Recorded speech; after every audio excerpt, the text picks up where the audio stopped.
वंदे मातरम। मैं हूं आपके साथ सीमा चौधरी और आप देख रहे हैं दिल्ली लाइव। और चलिए खबरों की ओर रुख करते हैं। इस बीच एक रिपोर्ट की ओर रुख कर लेते हैं। देश की राजधानी दिल्ली में गर्मी हर दिन अपना कहर ढा रही है। अब मौसम विभाग के अनुसार दिल्ली समेत कई राज्यों में अधिकतम तापमान 40 डिग्री पार पहुंच चुका है। वहीं मौसम विभाग ने आज और कल दिल्ली में येलो अलर्ट जारी कर दिया है। पेश है एक रिपोर्ट।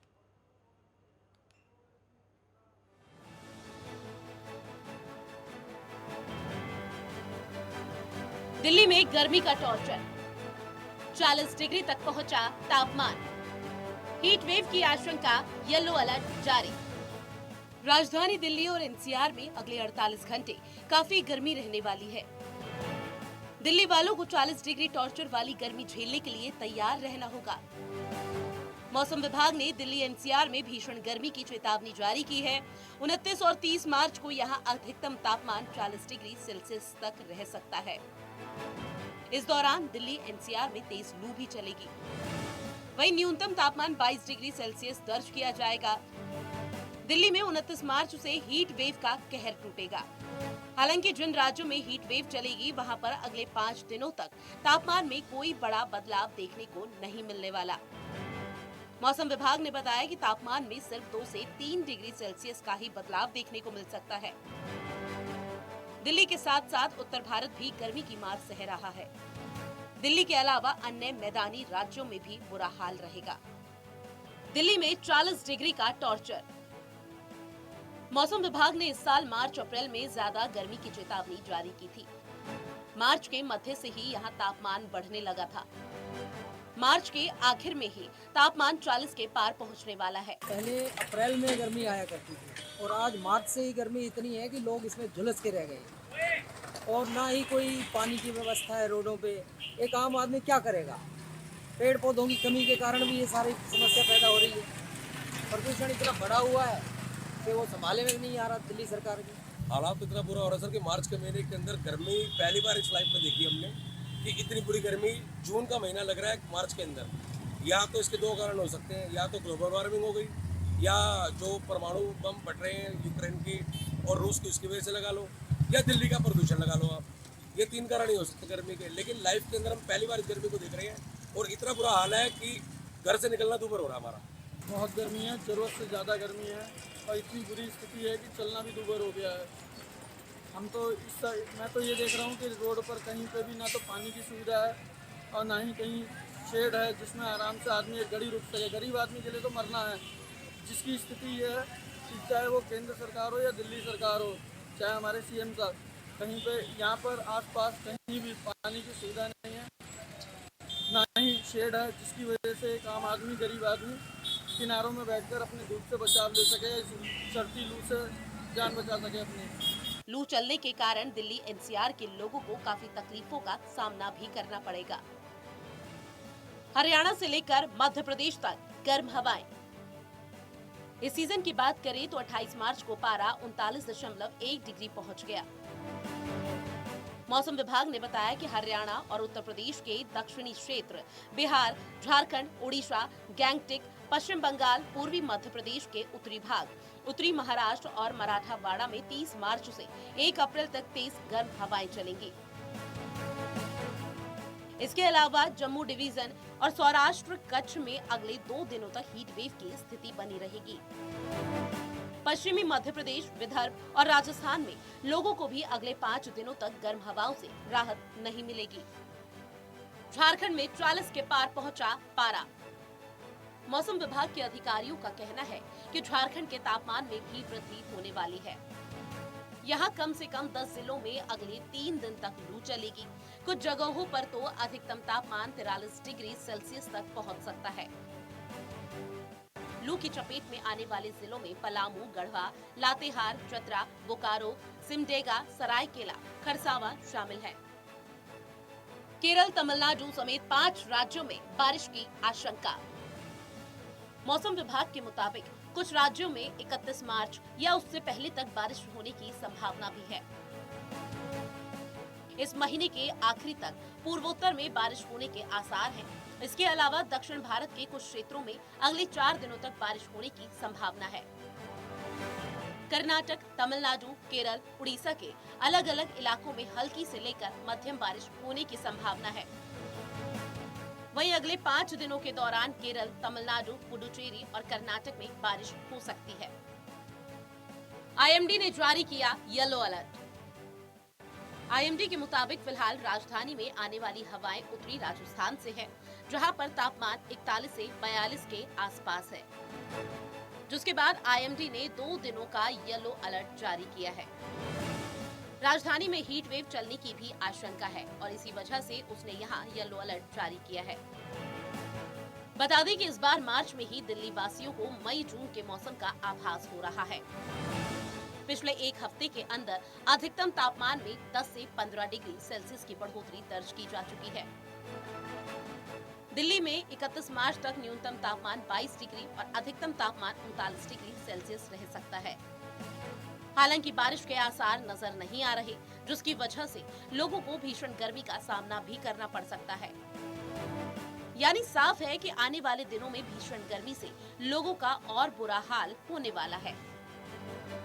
Desk report, network 10। राजधानी दिल्ली सहित पूरे देश में इस बार गर्मी का प्रकोप अपना तेवर दिखा रहा है। अगर मौसम विभाग की माने तो सामान्य से 5 डिग्री से लेकर 8 डिग्री तक ज्यादा तापमान इस वक्त मार्च में देखा जा रहा है। तो वहीं एक बार फिर तापमान ने जम्मू में 76 साल का रिकॉर्ड तोड़ दिया है। मौसम विभाग की बात माने तो अब 2 दिनों तक लगातार गर्मी का पारा 40 डिग्री के पार रह सकता है। ऐसे में लोगों को अपने घर से बाहर निकलने से पहले जरूरी सावधानियां जरूर बरतनी होंगी। मैं गुलशन सैफी, नेटवर्क 10, दिल्ली। वहीं अभी अप्रैल का महीना भी नहीं आया, लेकिन उत्तर भारत के लगभग तमाम इलाकों में गर्मी कहर बरपा रही है। तमाम जगहों पर तापमान का पारा अपने चरम पर है। गुजरात, महाराष्ट्र और राजस्थान के कई इलाकों में पिछले कई दिनों से लू चल रही है, जिससे लोगों का हाल बेहाल है। दिल्ली में गर्मी से बचने के लिए लोग जूस, शिकंजी और तरबूज का सहारा ले रहे हैं। दिल्ली में दोपहर के वक्त में भीषण गर्मी पड़ रही है। दिल्ली में जगह जगह लोग गन्ने और मौसमी के जूस, शिकंजी के सहारे गले की प्यास को बुझा रहे हैं। बता दें कि दिल्ली और एनसीआर में इस बार मार्च में पिछले 15 दिनों से तापमान 35 डिग्री से ज्यादा ही बना हुआ है।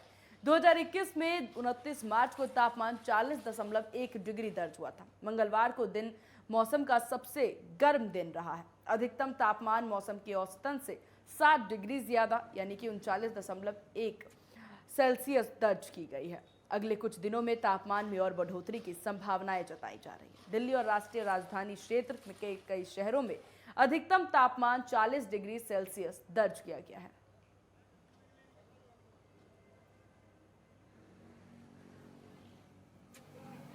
गर्मी बहुत हो रहा है, पब्लिक बहुत परेशान होते हैं, ऐसा बोलते हैं।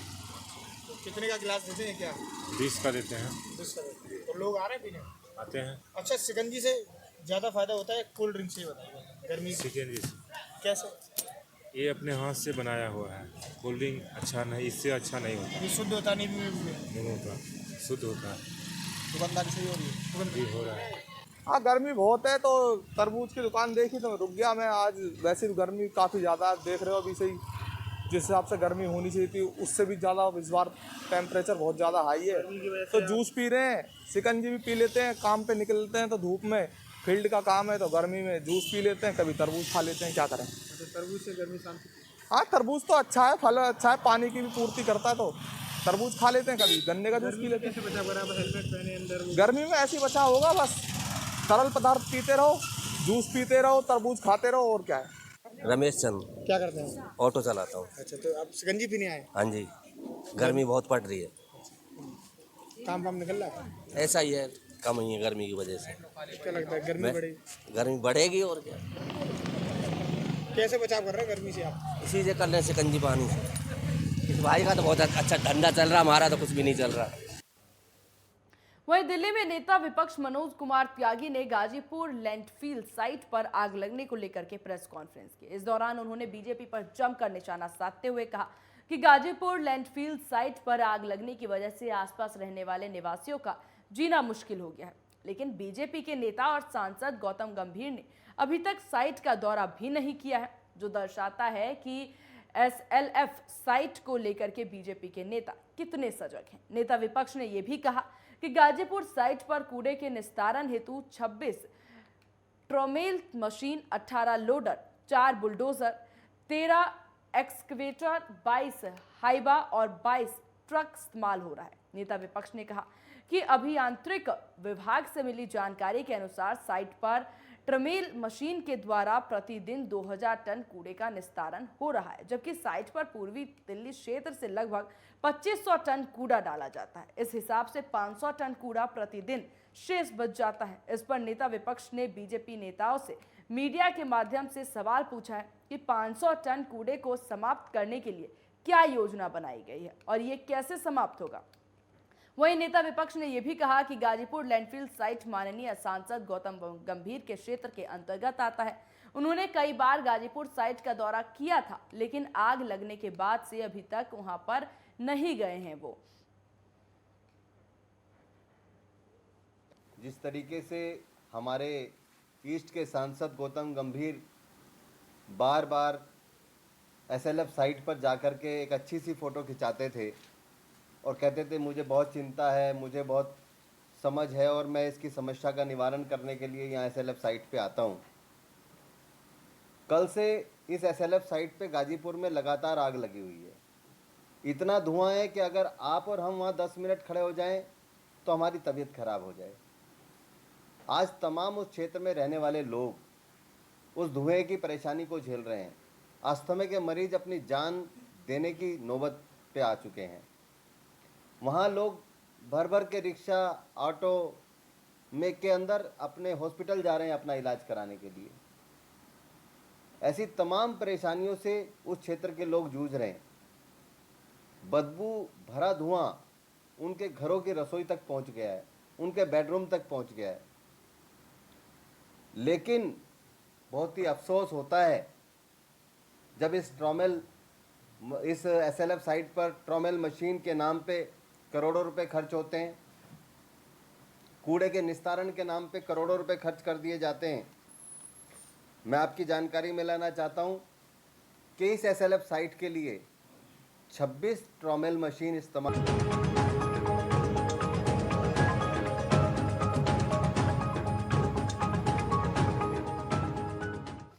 ब्रेक के बाद एक बार फिर स्वागत है आप सभी का। चलिए खबरों की ओर रुख करते हैं, जहां दिल्ली के ग्रीन पार्क स्थित गुरुद्वारे में देर रात 3 चोरों ने गुरुद्वारे में धावा बोल दिया, लेकिन 3 चोरों में से 2 चोर भागने में सफल रहे, जबकि एक चोर को गुरुद्वारे के सेवादारों ने पकड़ लिया। इस बात की जानकारी पुलिस को दी गई।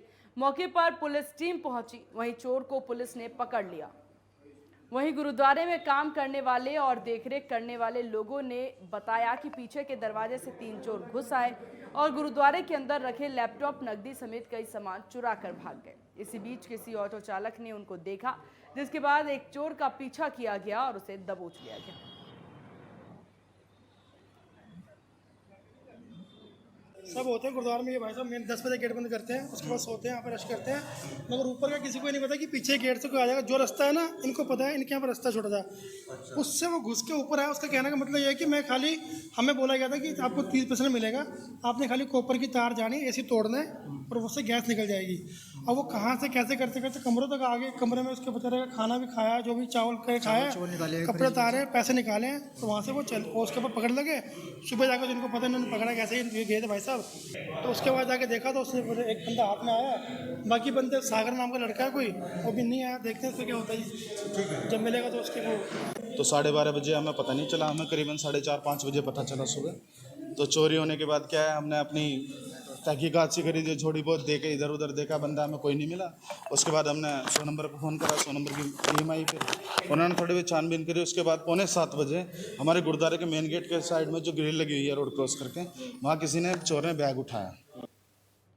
वहीं दिल्ली के प्रहलाद विहार में एक परिवार में महिलाओं समेत सभी लोगों को इलाके के कुछ दबंगों ने लाठी डंडों से पीटा, जिसका वीडियो सीसीटीवी में कैद हो गया। वीडियो में साफ देखा जा रहा है कि कुछ आरोपी महिलाओं तक को डंडों से पीट रहे हैं। पूरी घटना आउटर नॉर्थ दिल्ली के शाहबाद थाना एरिया के प्रहलाद विहार की है, जहां मामूली कहासुनी के बाद मारपीट हुई। पीड़ित परिवार का आरोप है कि शिकायत पर हल्की धाराओं में मामला दर्ज किया गया है, जिसके बाद पीड़ित परिवार जिले के डीसीपी से मिला। पीड़ित पक्ष को न्याय दिलवाने के लिए डीसीपी विजेंदर यादव से जांच दूसरे इंस्पेक्टर को सौंपने की मांग की गई। डीसीपी ने मीडिया से जानकारी साझा करते हुए कहा कि दोनों पक्षों के बीच मारपीट की घटना हुई थी, जिसमें क्रॉस मुकदमा दर्ज किया गया है।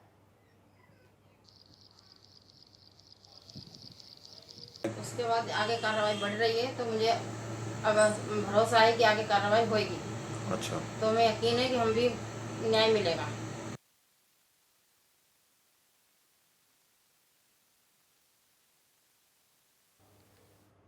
दिल्ली के ताल कटोरा स्टेडियम में अहिंसा यात्रा संपन्नता समारोह में लोकसभा अध्यक्ष ओम बिरला पहुंचे। वहीं आचार्य महाशरणन के दर्शन के लिए केंद्रीय मंत्री अर्जुन राम मेघवाल और नेपाल के पूर्व उपराष्ट्रपति भी पहुंचे। वहीं लोकसभा अध्यक्ष ओम बिरला ने कहा कि पद यात्रा के माध्यम से गांव, शहर और संस्कृति देखने का मौका मिलता है। अहिंसा का संदेश सबसे महत्वपूर्ण है। इन्होंने दुनिया को नई दिशा दी है। इससे व्यापक चेतना जन जन में आई है। नशा मुक्ति का संकल्प लिया है। जैन धर्म नहीं बल्कि एक विचार है। यह आजादी का अमृत महोत्सव है और संकल्प लेने का साल है। दरअसल अहिंसा यात्रा संपन्न समारोह का आयोजन चल रहा है। इसमें 3 देश, 20 राज्य और 18,000 से अधिक किलोमीटर की पद यात्रा कर आचार्य महाशरणन की यात्रा स्टेडियम पहुंची, तो हजारों की संख्या में लोग देखने के लिए वहां पहुंचे। वहीं रविवार को कार्यक्रम में रक्षा मंत्री राजनाथ सिंह ने भी हिस्सा लिया। रक्षा मंत्री ने कहा कि जैन धर्म में ही अहिंसा का रास्ता दिखता है। पूरे विश्व में हिंसा सुनाने और देखने को मिलती है। ऐसे में अहिंसा यात्रा करना महत्वपूर्ण है। जो दूसरों को बचाता है वो वीर है।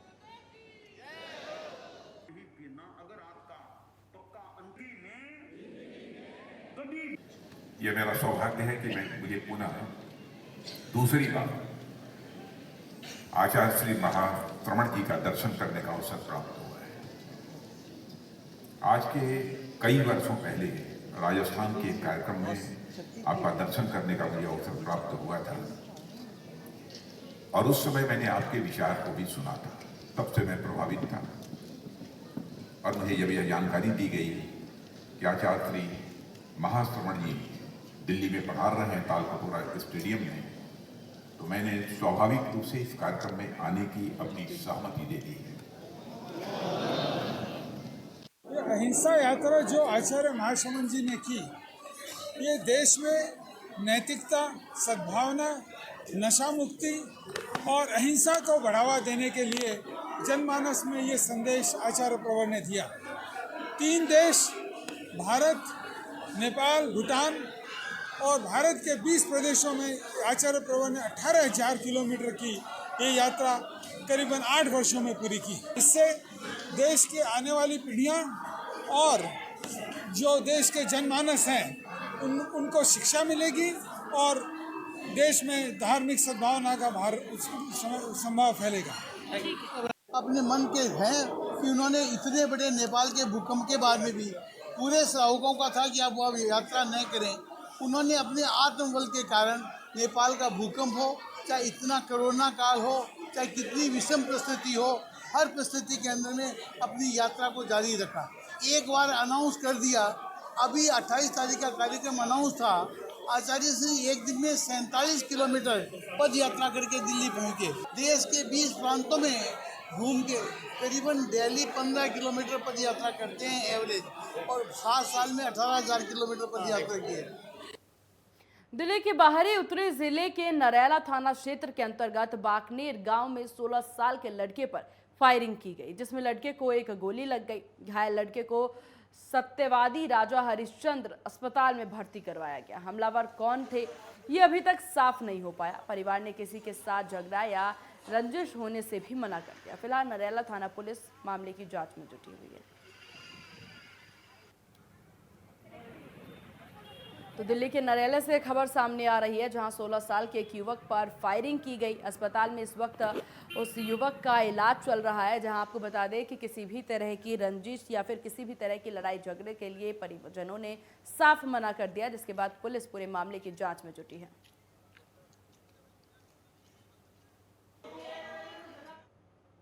पूर्वी दिल्ली नगर निगम के गाजीपुर लैंडफिल साइट में सोमवार दोपहर लगी आग पर दमकल विभाग की टीम ने काबू पा लिया है, लेकिन डंपिंग यार्ड से अभी भी धुआं निकल रहा है, जो लोग के लिए परेशानियों का सबब बना हुआ है।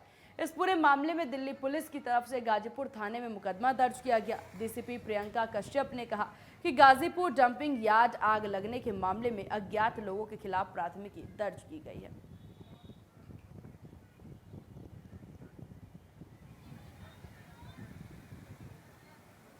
बुझ चुकी है। कल अचानक आग लगी और लगने की वजह थी मिथिल गैस जो वहाँ से कूड़े के अंदर पैदा होती है। जब ये तब पैदा होती है जब ज़्यादा गर्मी का मौसम होता है। कल गर्मी बहुत थी जिसके कारण सूखे पत्तों ने जो कागज़ और जो प्लास्टिक है उसने आग पकड़ ली और काफ़ी देर तक आग जलते हमने एक्शन लेते हुए तुरंत फायर ब्रिगेड की मशीनें आई। यहाँ से भी हमारी जो स्प्रिंकलर मशीनें गई, पानी का छिड़काव किया गया। आग बिल्कुल काबू में हो गई थी कल रात को। अब थोड़ा धुआं उठ रहा है, उस धुएं में समाप्त होने में थोड़ा समय लगेगा। मुझे लगता है कि शाम तक धुआं भी समाप्त हो जाएगा। वहीं साउथ दिल्ली की एटीएस स्टाफ की टीम ने महज कुछ ही घंटों के अंदर एक स्नैचर को गिरफ्तार कर लिया। इसके साथ ही गिरफ्तार आरोपी के कब्जे से पुलिस टीम को एक मोबाइल फोन भी बरामद किया गया है। साथ ही कुछ महिलाओं को भी बरामद किया गया है जो अपराध में उसका साथ देती थी। गिरफ्तार आरोपियों की पहचान विनोद के रूप में हुई है। वहीं आरोपी मूल रूप से दिल्ली के मालवीय नगर के बेगमपुर वाल्मीकि केंद्र का रहने वाला बताया जा रहा है। इन्हीं खबरों के साथ दिल्ली लाइव में बस इतना ही। बने रहिए नेटवर्क 10 के साथ। जय हिंद।